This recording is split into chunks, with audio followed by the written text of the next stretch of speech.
Hashtag pemakzulan Jokowi. Aneh. Aneh seaneh-anehnya. Isu pemakzulan Presiden Jokowi adalah isu yang sangat aneh, apalagi digaungkan lebih kuat menjelang pemilu 2024 ini.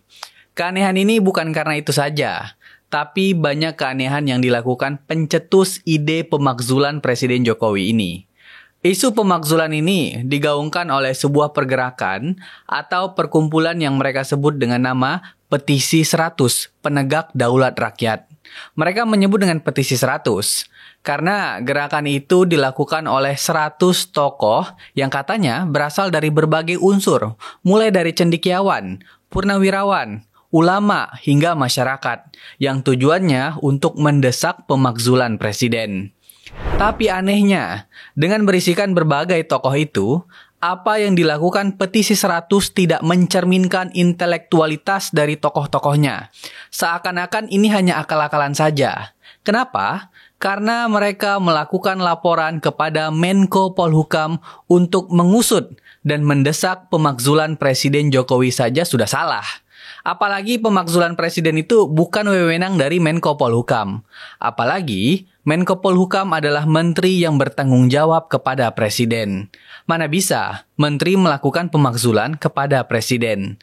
Seharusnya mereka melaporkan dan mendorong untuk melakukan pemakzulan itu kepada MPR dan DPR. Dan itu jugalah yang menjadi jawaban Menko Polhukam Mahfud MD setelah ditemui oleh tokoh dari Petisi 100 ini. Mahfud mengatakan bahwa dirinya tak memiliki ranah dan kewenangan untuk mengurusi pemakzulan presiden. Ia menegaskan, pemakzulan seorang presiden merupakan ranah partai politik dan DPR serta MPR sebagai wakil rakyat.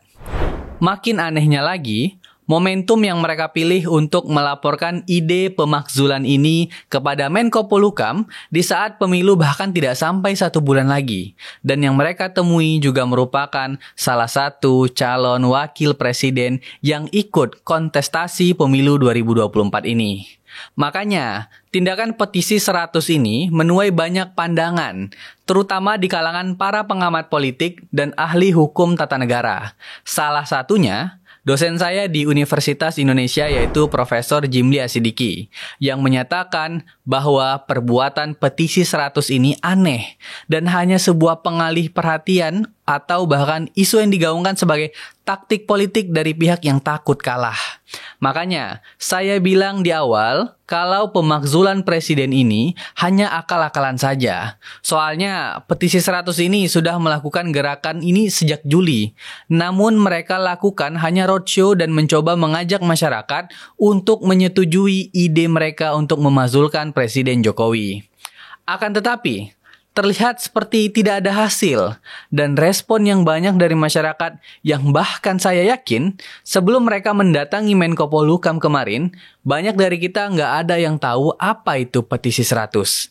Selain itu, yang menariknya lagi, ada salah satu tokoh yang juga terkait dengan Petisi 100 ini merupakan tokoh yang identik dengan pemakzulan, yaitu Amin Rais, yang merupakan mantan ketua MPR RI yang memutuskan untuk memakzulkan Presiden Abdurrahman Wahid kala dia menjabat. Sebenarnya sah-sah saja beliau ikut dalam Petisi 100 dan menerima gerakan tersebut. Tapi ada satu statement dukungan beliau kepada Petisi 100 yang saya rasa aneh. Karena pada Agustus 2023 lalu, ia mengeluarkan statement dukungan terhadap Petisi 100 dan mendorong serta mengajak seluruh rakyat yang sepakat atas pemakzulan Presiden Jokowi untuk geruduk Kejagung dan KPK. Kan aneh. Ide pemakzulan malah dibawa ke Kejagung dan KPK. Padahal beliau seharusnya paham itu kewenangan siapa. Ya, walaupun demikian, yang paling penting adalah pemakzulan terhadap Presiden Jokowi ini tidak mungkin terjadi.